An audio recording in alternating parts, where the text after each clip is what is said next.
سنت کے اتباع میں سارے صحابہ میں مشہور تھے کہ حضور کی سنت کوئی نہیں چھوڑتے۔ رفع الیدین نہ کرنے کی احادیث عبداللہ ابن عمر سے مروی ہیں، یہ روایت کرتے ہیں۔ انہاں تو زیادہ سنت دا جاننے والا کون ہے؟ اگر کوئی آج کا دعویٰ کریں اس کا دعویٰ رد کر دیا جائے گا۔ ان کا مشہور واقعہ ہے، ایک دفعہ حج کے لیے جا رہے تھے، مدینہ سے نکلے تو شاگرد ساتھ تھا۔ راستے میں نا ایک مقام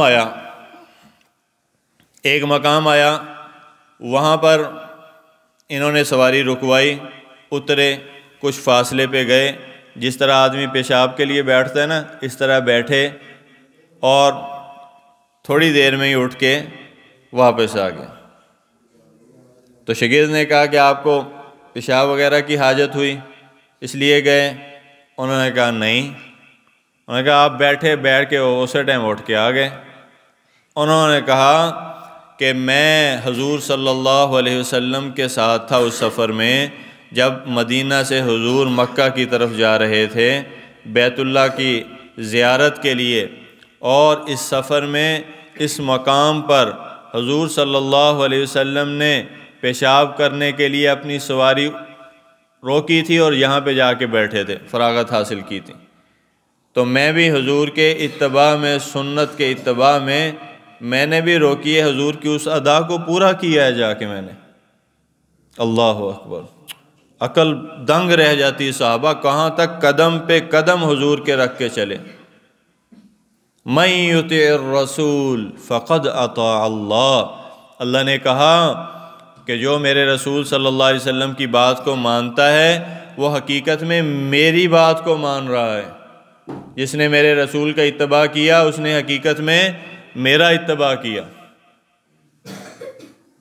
پھر حضرت عبداللہ ابن عمر رضی اللہ عنہ کا ایک اور مشہور واقعہ، جا رہے تھے سفر میں تو سواری پہ سوار تھے تو یک دم اپنے سر کو نیچے کر لیا، دیکھو اندھا کر جیسے آدمی سواری پہ جا رہا ہو، اوپر تاریں آ جائیں یا کوئی رکاوٹ آ جائے، آدمی سر کو اس سے بچاتا ہے، نیچے کر لیتا ہے۔ تو یوں کیا اور تھا بھی کچھ نہیں۔ تو شاگرد نے پوچھا کہ استاد جی آپ نے یہ کیا کیا؟ کوئی چیز نظر نہیں آئی؟ انہوں نے کہا میں حضور کے ساتھ سواری پہ سوار جا رہا تھا تو اس مقام پہ آ کے ایک درخت تھا جس کی شاخیں جھکی ہوئی تھیں، اس مقام پہ آ کے حضور صلی اللہ علیہ وسلم نے اپنے سر مبارک کو نیچے کر کے اس سے بچاؤ کی شکل اختیار کی تھی۔ آج سواری بھی ہے، آج عبداللہ ابن عمر بھی ہے، لیکن آج حضور موجود نہیں ہے، مقام بھی وہی آ گیا ہے۔ تو حضور کی سنت تھی کہ حضور نے یوں کیا تھا تو میرا دل نہیں کیا کہ میں آئندہ کر کے سر اتے کر کے تو ننگ جاواں، تو میں نے بھی اپنے سر کو حضور کے اتباع میں یہاں پہ جھکا لی۔ یہ ہیں صحابہ، حضور کے قدم پہ قدم رکھ کے چلنے والے۔ اگر کسی کو صحابہ کے عدل پہ شک ہے تو وہ قطعاً مسلمان نہیں ہو سکتا۔ اگر کسی صحابی کے اخلاص پہ شک ہے وہ کبھی مسلمان نہیں ہو سکتا، اسلام سے اس کا دور کا بھی کوئی تعلق واسطہ نہیں۔ حضور کے صحابہ عادل، حضور کے صحابہ سچے، حضور کے صحابہ عاشق رسول، حضور کے صحابہ حضور کے اتباع میں سب سے زیادہ امت میں بڑے ہوئے کامل، حضور کے صحابہ حضور پہ جانیں چھڑکنے والے، حضور کے صحابہ حضور کے لیے سر تن من دھن قربان کر دینے والے، حضور کے صحابہ وفاؤں کے پیکر، حضور کے صحابہ اخلاص کے مجسمے، حضور کے صحابہ اللہ کی رضا کے پیکر۔ یہ وہ جماعت جس کو اللہ نے کہا اولئک حزب اللہ، یہ اللہ کی اپنی جماعت ہے۔ اولئک هم الفائزون، یہ فلاح پانے والے لوگ ہیں۔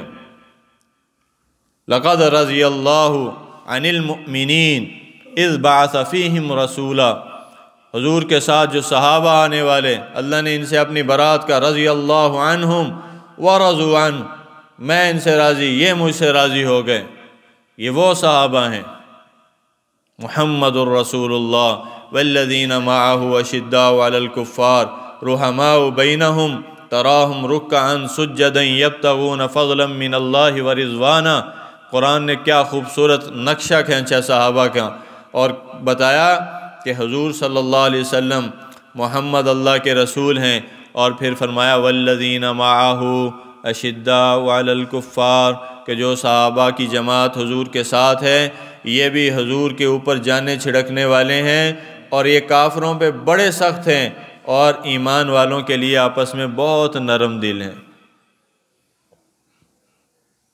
رحماء بینہم تراہم رکعا سجدا یبتغون فضلا من اللہ ورضوانا۔ پھر فرمایا کہ تم دیکھو گے ان کے چہروں کو، ان کے چہرے کیسے تمہیں نظر آئیں گے؟ ان کے چہرے روشن، تابناک، چمکتے ہوئے، دمکتے ہوئے، اور انوارات ان پہ کھلے ہوئے، اللہ کی رحمتیں ان کے چہروں پہ برس رہی ہیں۔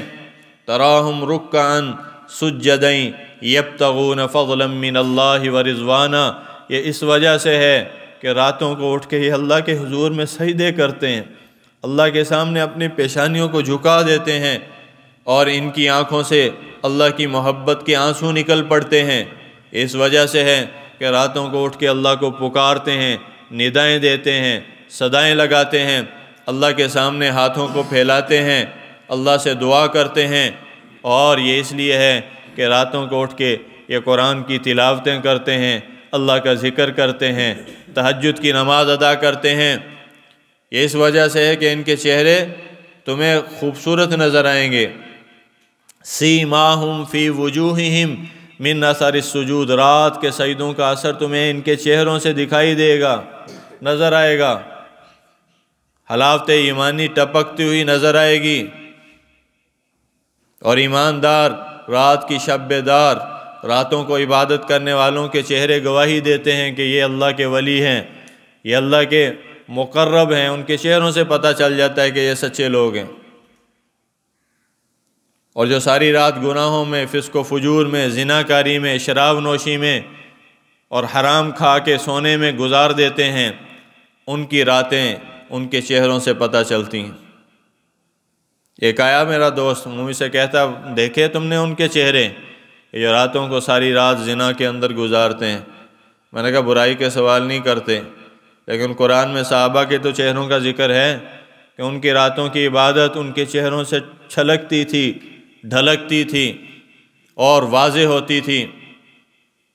یہ آج دیکھو کتنے وہ سکین پہ پتہ نہیں کیا کیا وہ تھنر اور فیشن، اور یہ عورتیں کیا کیا لگاتی ہیں چہروں پہ، اور پاؤڈر اور فلانی کریم اور فلانی بلیچ اور پتہ نہیں کیا کچھ ہے وہ فلانا فلانا، اور اللہ والے کیا لگاتے ہیں؟ کچھ بھی نہیں لگاتے۔ ان کے چہروں کا نور ویسے ہی چمک رہا ہوتا ہے، دیکھنے سے ہی پتہ چل جاتا ہے کہ اللہ کا ولی ہے، دیکھنے سے ہی پتہ چل جاتا ہے کہ اس کی آنکھوں میں حیا ہے، دیکھنے سے ہی پتہ چل جاتا ہے کہ یہ کوئی غلط آدمی نہیں ہے۔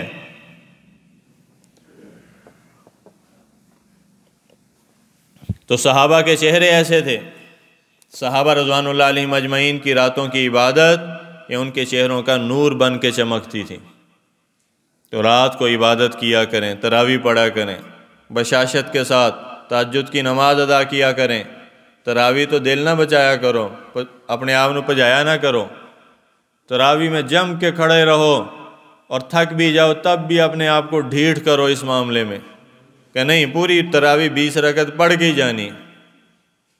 کتنی دفعہ آدمی تھکا ہوتا ہے سارے دن کے کام کاج بھاگ دوڑ، اور رات مجھے اتنی تھکاوٹ تھی دل بالکل کر ہی نہیں رہا تھا، پھر بھی کھینچا اپنے آپ کو۔ جب کھینچتے ہیں تو اس کا فائدہ اندر تک محسوس ہوتا ہے، اس کی جو حلاوت ہے، اس کا جو مزہ ہے وہ اندر رگوں تک جاتا ہوا محسوس ہوتا ہے کہ اے اللہ آپ کی توفیق سے، آپ کے فضل سے، ہمارا تو کوئی اس میں کمال نہیں، ہمارا کوئی تعلق نہیں، یہ تو آپ کا فضل ہوا کہ آپ نے ہمت دی۔ لا حول ولا قوت الا باللہ، کہ طاقت اللہ کی طرف سے برائی سے بچنے کی، اور قوت اللہ ہی دیتے ہیں نیکی کے کرنے کی۔ آدمی کہے نا میرے بس میں فلانا ایسے طاقت سے نیکی ہو جاتی ہے، طاقت سے نہیں ہوتی۔ سردی کے موسم میں ایک کمزور آدمی، بوڑھا آدمی اور ٹھنڈے خون والا اٹھتا ہے، ٹھنڈے پانی سے وضو کر کے مسجد میں آ جاتا ہے۔ ایک جوان آدمی، گرم خون کا مالک، رعنائی اس کے اندر، طاقت اس کے اندر، قوت اس کے اندر، جوانی بپھرتی ہوئی اس کے اندر، لیکن اس سے آدھے کلو کی رضائی اپنے سر سے نہیں اٹھ رہی فجر کے وقت۔ کہ ایمان کی طاقت سے نیکی ہوتی ہے، جسم کی طاقت سے نیکی نہیں ہوتی، اللہ کی قبولیت سے نیکی ہوتی ہے، اپنے سر چڑھ کے بولنے سے نیکی نہیں ہوتی۔ یہ تو اللہ کی عطا ہے، اللہ کا فضل ہے، اس پہ اللہ کا شکر ادا کرنا چاہیے۔ تو حضور کے جو صحابہ تھے وہ راتوں کو عبادت کرنے والے تھے۔ یہ آگے جو راتیں آ رہی ہیں صحیح حدیث میں آتا ہے، حضرت امی عائشہ رضی اللہ عنہ فرماتی ہیں کہ یہ وہ دن تھے آخری، جب دن آ جاتے تھے تو حضور صلی اللہ علیہ وسلم کا عمل کیا ہوتا تھا۔ صحیح مسلم کے اندر، بخاری شریف کے اندر یہ حدیث موجود ہیں، آخری عشرے سے متعلق وہ پڑھیں۔ وہ کہتی ہیں کہ سارے رمضان میں حضور کوشش کرتے، محنت کرتے، لیکن آخری عشرہ جب آ جاتا تو آپ کی محنت کی کوئی انتہا نہیں رہتی تھی، پھر اس میں خود بھی نہیں سوتے تھے، گھر والوں کو بھی نہیں سونے دیتے تھے۔ تسی نہ کہتے بڈھی دے ڈنڈا مار دے جا کے سیرتے ہوئے اٹھ، پیار سے، محبت سے، ترغیب سے کہ بھئی یہ 10 راتیں ہیں، ان 10 راتوں میں 1 منٹ میں ہم نے نہیں سونا، یہ 10 راتیں اللہ کی ہیں، ہماری نہیں ہیں، یہ سال میں سب سے قیمتی راتیں پھر نہیں آئیں گی، اور انہی کے اندر طاق راتوں میں ایک رات اللہ نے انا انزلناہ فی لیلۃ القدر، لیلۃ القدر کی رکھی ہے، جو 1000 مہینوں کی عبادت سے افضل ہے۔ ایک رات کسی نے جاگ لی تو 1000 مہینوں کی عبادت سے افضل۔ ایک رات کی عبادت کر لی، یہ وہ رات ہے، قرآن کہتا ہے اس میں فرشتے اترتے ہیں، والروح، اور جبرائیل علیہ السلام اترتے ہیں۔ لیلۃ القدر، یہ کیا ہے لیلۃ القدر؟ خیر من 1000 شہر تنزل الملائکۃ والروح فیہا بإذن ربہم من کل امر۔ اس میں اللہ کے حکم سے فرشتوں کا نزول ہوتا ہے، جبرائیل علیہ السلام فرشتوں کے، نورانیوں کے جو سردار ہیں وہ بھی آتے ہیں۔ سلام ہی حتی مطلع الفجر، یہ فجر کی اذان تک یہ سلامتی سلامتی ہے، اس کے اندر کچھ شر نہیں ہوتے، اس کے اندر جو ہے وہ موسم سخت نہیں ہوتا، یہ معتدل رات ہوتی ہے، اور اس کے اندر انوارات کھل رہے ہوتے ہیں، اللہ کی رحمتیں اتر رہی ہوتی ہیں، اللہ کا فضل متوجہ ہوتا ہے۔ ایسے میں کوئی سویا رہے، ایسے میں کوئی اپنے دنیا کے کاموں میں مگن رہے، ایسے میں کوئی گپ شپ لگاتا رہے، ایسے میں کوئی فضولیات بکتا رہے، ایسے میں کوئی ڈرامے دیکھتا رہے، فلمیں دیکھتا رہے، یہ بدبخت ترین انسان ہے کہ اس کو توفیق نہیں ہوئی، اس نے اپنے آپ کو کھینچا نہیں، پابند نہیں کیا، اس نے اللہ کی ان مبارک گھڑیوں کی قدر نہیں کی، اتنی مبارک راتوں کے اندر بھی یہ گناہوں کے کاموں میں ملوث رہا، مگن رہا۔ یہ بدبختی کی انتہا ہے، اللہ کو نفرت ہو جاتی ہے اس شخص سے جو ان راتوں کے اندر بھی اللہ کی نافرمانی کے کام کرتا ہے۔ تو ان راتوں کو جاگنے کا اہتمام کریں، آخری راتوں میں ایک لمحہ بھی ضائع کرنے۔ آدمی صبح فجر پڑھ کے سو جائے، ٹھیک ہے، سویا رہے، 2 گھنٹے 4 گھنٹے 5 گھنٹے اپنا آرام پورا کر لو، ریسٹ کر لو۔ جو دنیا کے کام کرتے ہیں کتنے کرتے ہیں، جب سیزن آ جاتا ہے ہم نے کتنوں کو دیکھا وہ دکان پہ مصروف ہیں، ادھروں گاہک چڑھیا ادھروں گاہک چڑھیا، اور اس کی چائے بھی ٹھنڈی ہوگی، کتنوں کو ہم نے دیکھتے ہیں، اس کا کھانا بھی ٹھنڈا ہو گیا، وہ کہنا روٹی بھی نہیں کھان دیں دے، لیکن خوشی خوشی پھر بھی گاہکوں کو سنبھال رہا ہے، اس کو روٹی کا غم ہی نہیں ہے، اس کو چائے کی فکر ہی نہیں ہے، اس کو اپنے آرام کا خیال ہی نہیں ہے۔ اور یہاں پہ جہاں آخرت بن رہی ہے اور دنیا بن رہی ہے اور دل بن رہا ہے اور زندگی چمک رہی ہے اور سعادتیں مل رہی ہیں اور اللہ کی رحمتیں بارش کی طرح برس رہی ہیں، اور آدمی ہر دم ہر آن ہر گھڑی ان کو لوٹنے کے لیے مصروف عبادت ہے، تو یہاں پہ تھکن آ جاتی ہے، یہاں پہ کام یاد آ جاتے ہیں، یہاں پہ آدمی کو اپنے نفس کا مجاہدہ جو ہے وہ آرام پہ مجبور کر دیتا ہے، یہاں پہ آدمی آ کے اپنے بکھیڑوں میں دنیا کے لگ جائے تو یہ انتہائی غیر مناسب ناشائستہ حرکت ہے۔ تو اس لیے محترم عزیزو، ہم ان گھڑیوں کی قدر کریں، لاج رکھیں۔ حضور خود نہیں سوتے تھے، گھر والوں کو نہیں سونے دیتے تھے، گھر والوں کو ابھی سے تیار کرو کہ آخری 10 راتیں بس مسجد کی ہیں، اعتکاف اسی لیے ہے کہ بس ہٹ کٹ جاؤ، دنیا نو چھاڑ دو، دھکا دے دو، اتھوں لت مارو، انو سیڑتے کرو، اور یہ 10 دن جو ہیں بالکل اللہ سے جڑ جاؤ۔ اللہ نے کہا میرے دروازے پہ آ کے پڑھ جا، بستر بھی لے آ، باہر کے کاموں کو باہر ہی چھوڑ دے، بس 10 دن یہ مجھے دے دے، دل کا عشرۃ کاملہ، یہ کامل میرے ہو کے گزار دے، بس میرے گردے وچ آ کے گزار دے اور میرے دروازے پہ آ کے بستر لگا دے۔ حضور صلی اللہ علیہ وسلم کتنے مصروف تھے، لیکن آخری 10 راتوں میں اعتکاف کے لیے مسجد میں آ جاتے، اور نہیں کر سکتا 10 کا، وہ نفلی اعتکاف کر دے، راتوں کا اکثر حصہ مسجد میں گزارے، مسجد میں لیٹا رہے، مسجد میں سو جائے، مسجد میں اعتکاف کی نیت سے اپنی افطاری کرے، کھانا پینا لے آئے، سحری بھی کوشش کر کے یہیں پہ کر لیں، یا زیادہ وقت یہاں پہ گزارے۔ مسجد میں کچھ بھی نہیں آدمی کر رہا تو بھی اس کو نیکی کا ماحول آدمی کو ملا ہوتا ہے، فرشتوں کا ماحول نورانی اس کو ملا رہتا ہے۔ ہم نے اپنے حضرت کے دیکھا، آخری پہر آ جاتا رات کا، تھکن اور تھکاوٹ، ساری رات قرآن سن کے، اور تراویح 3 گھنٹے کی ہوتی تھی، اور اس کے بعد بھی نفلوں کے اندر قرآن پڑھا جا رہا ہے، سنا جا رہا ہے، تو آخری دم جو ہے نا، بندے جڑے کئی مدہوش ہوئے پھردے ہوندے سی کہ اب آخری وقت میں ان کو نیند کے ایسے جھٹکے آ رہے ہوتے لگے، پھر بھی لگے ہوتے تھے۔ صحابہ تراویح پڑھتے پڑھتے کہتے لاٹھیوں میں ہم ٹیک لگا لیتے تھے لیکن تراویح نہیں چھوڑتے تھے، ٹیک لا کے کھڑے اللہ کے سامنے باادب ہو کر، سر جھکا کے، نظریں جھکا کے، اور اللہ کے دروازے پہ، اللہ کے گھر میں آ کے، اللہ کے دربار میں سامنے پیش ہو کے، پھر وہ کھڑا ہے اور اللہ کا قرآن، پاک قرآن سن رہا ہے، اور تھکاوٹ بھی ہے، بھوک بھی ہے، اور نکاہت بھی ہے، کمزوری بھی ہے، دل بھی کر رہا ہے بار بار جا کے سو جاؤں، لیکن وہ کھڑا ہے تو اللہ کو کیسا پیار آتا ہوگا، کیسا اللہ کو ان سے پیار ہو جائے گا، محبت ہو جائے گی۔ حضور تو اتنا کھڑے رہتے تھے کہ پاؤں پہ سو جاتی تھی۔ آج دیکھو، یاد کرو کہ دنیا کے اندر زندگی گزارتے ہوئے کہ ایک رات بھی ساڑی اندر نہیں ہے کہ پیر تے سوچ چڑھی ہو، کہ اللہ کے سامنے کھڑے ہونے سے ٹانگوں میں درد ہوا ہو، اور جو تھکاوٹ ہوتی ہے عبادت میں، اس سے آدمی کی بہت صحت ہو جاتی ہے، بہت صحت ہوتی ہے۔ کر کے تو دیکھیں، یہ روزہ ہے، اس سے آدمی کا بدن 1 مہینہ رہتا ہے نا، کورس ہے ایسا کہ بندے نو صاف شفاف کر دینا، اندروں پاک کر دیتا ہے، گناہوں کی میل بھی نکل گئی اور دنیاوی کثافتیں بھی اس کی جسم سے نکل گئیں، پاک صاف شفاف خون اس کا اس طرح جیسے جوان ہو گیا، نئے سرے سے اللہ اس کو زندگی دے دیتے ہیں، نئے سرے سے صالح بہترین تازہ خون بننا شروع ہو جاتا ہے، جسم میں طاقت آ جاتی ہے، چہرے پہ نورانیت آ جاتی ہے، اور سب سے بڑھ کے دل میں اطمینان آ جاتا ہے۔ جو راتوں کو عبادت کرتا ہے، اللہ اس کے دل کو ایسا سکون دیتے ہیں کہ اللہ کی قسم بادشاہوں کے پاس بھی ایسا سکون نہیں ہے، ایسا سکون، اطمینان ہر وقت۔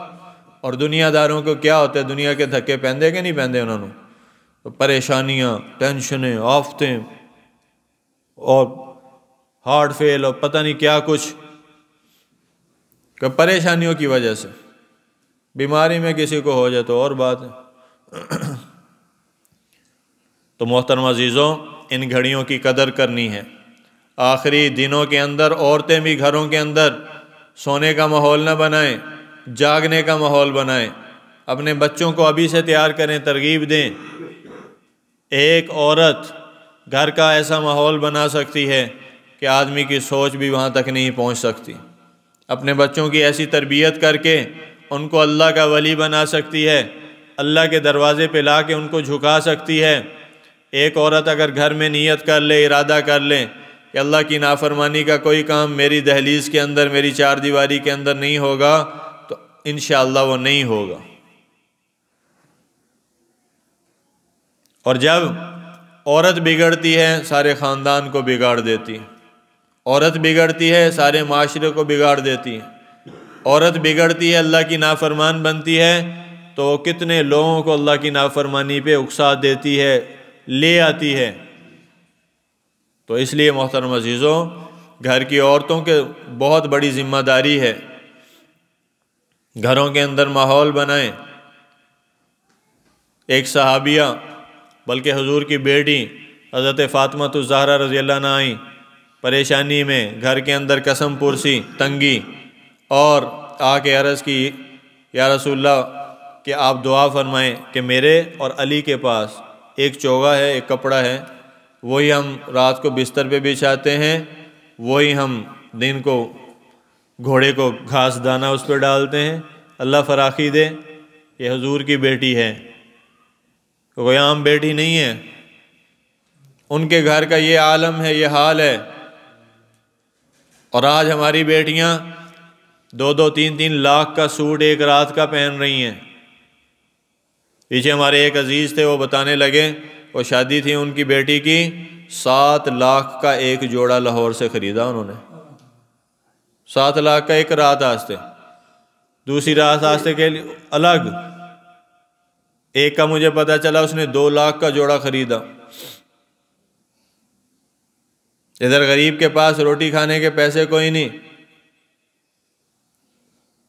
کبھی اپنے ہمسایوں کے اندر نظر کی ہے کتنے مفلوق الحال، کتنے وقت کے مارے ہوئے، اور کتنے بیچارے غریب غربا روٹی کھانے سے تنگ آئے پڑے ہیں۔ اور حضور کی بیٹی کا یہ حال ہے کہ ایک کپڑا ہے، اس کو بچھاتے ہیں رات کو سونے کے لیے، اور دن کو اس پہ گھاس دانہ ڈالتے ہیں گھوڑے کو، اور کوئی چیز ہی نہیں ہے۔ یا رسول اللہ فراخی کی دعا کریں۔ آپ نے فرمایا کہ بیٹی اللہ سے ڈر، اللہ کا تقوی اختیار کر، اطاعت کرتی رہ، اللہ کے حکموں کو پورا کرتی رہ، اور علی کی خدمت کرتی رہ، اور جب سونے کے لیے لیٹے تو 33 مرتبہ سبحان اللہ، 33 مرتبہ الحمدللہ، 34 مرتبہ اللہ اکبر پڑھ لیا کر، یہ تیرے لیے غلام سے بہتر ہے۔ اور پھر ایک روایت میں آتا ہے حضور نے فرمایا کہ بیٹی تو صبر کر، کہ موسیٰ علیہ السلام اور ان کی بیوی کے پاس بھی ایک ہی چادر تھی، رات کو اس کو بچھا کے سو جاتے تھے، اور 10 سال تک ان کے پاس ایک ہی چادر رہی، اسی میں گزارا کیا انہوں نے، اس کو سو جاتے تھے اور دن کو اس پہ اپنے دانہ دن کا ڈالتے تھے اپنے جانوروں کو۔ اور فرمایا کہ تو علی کی خدمت کر، گھر میں رہ، اس کی خدمت کر، اس کی رضامندی حاصل کر، اور اللہ سے ڈر، اللہ کا تقوی پیدا کر۔ تو عورتیں گھروں کے اندر نمازوں کا اہتمام کریں اور نافرمانی کے کاموں سے اجتناب کریں۔ یہ ڈرامے، ٹی ویاں اور فلمیں، ان کو اپنے گھروں سے نکالو اگر سکون چاہتے ہو۔ اللہ کی قسم وہ گھر کبھی سکھی نہیں ہو سکتا، اس گھر میں کبھی سکون نہیں اتر سکتا، اس گھر میں کبھی امن اور خیر داخل نہیں ہو سکتی جس کے اندر طوائفوں کے مجرے ہو رہے ہوں، میوزک کے ڈانس ہو رہے ہوں، اور میوزک کی باجوں کے اور گانوں کے وہاں پہ ہوا کے اندر گونج رہے ہوں یہ چیزیں۔ اپنے گھروں میں تلاوت لگاؤ، خود تلاوت کرو۔ ہم نے اپنے نانیوں دادیوں کو میں نے خود دیکھا بچپن میں، جب بیدار ہوتے تھے سردی میں تو رضائی کے اندر ہی ان کے قرآن پڑھنے کی آواز آیا کرتی تھی، اونچی آواز سے تلاوت ہو رہی ہوتی تھی۔ یہ صبح ہو رہی ہے گھر کی، اور یہاں رات کو 3-3 گھنٹے کی فلمیں چل رہی ہیں۔ 3 بجے جب سحری کا ٹائم ہوتا ہے اور جب اللہ کی رحمت کے برسنے کا وقت ہوتا ہے، یہ نحوست اور غلاظت لے کے اپنے چہروں پہ مل کے اس گند کو، اس ٹائم یہ مرے ہوئے ککڑ دی طرح پے ہوندے ہیں بستریاں دے ہوئے۔ 3-3 4-4 گھنٹے کی فلم چلتی ہے ساری رات۔ اس گھر میں کہاں سے رحمتیں آئیں؟ اس گھر میں جہاں طائفوں کے مجرے ہوتے ہوں، گندی ناپاک عورتوں کے ڈانس ہوتے ہوں، اور سارا گھر مل بیٹھ کے اس کو دیکھ رہا ہو، وہاں اللہ کی رحمت کیسے اترے گی بتاؤ؟ تو اگر سکون چاہتے ہو، اگر گھروں کے اندر خیر چاہتے ہو، اگر اللہ کی اطاعت اپنے نفسوں پہ چاہتے ہو، اپنے بچوں میں چاہتے ہو، اپنی زندگی میں چاہتے ہو، تو گھروں کا ماحول بنانا پڑے گا۔ ان چیزوں کو، ان گندگیوں کو گھروں سے نکالنا پڑے گا۔ ان کیبلوں کو کاٹو، ان کو ختم کرو، ان ٹی ویوں کو اٹھاؤ، یہ فحاشی کے اڈے ہیں، تیرے گھر میں ان کا کیا کام ہے؟ ان کو نکالو اگر سکون چاہتے ہو، ورنہ سکون بھول جاؤ، کبھی اطمینان اس گھر میں خیر داخل نہیں ہوگی، رحمت داخل نہیں ہوگی۔ تو کریں گے کوشش انشاءاللہ، ان گھڑیوں کے اندر کوشش کرنی ہے۔ اللہ تعالی ہم سب کو اس کے لیے عمل کی توفیق نصیب فرمائے۔ وآخر دعوانا ان الحمد للہ رب العالمین۔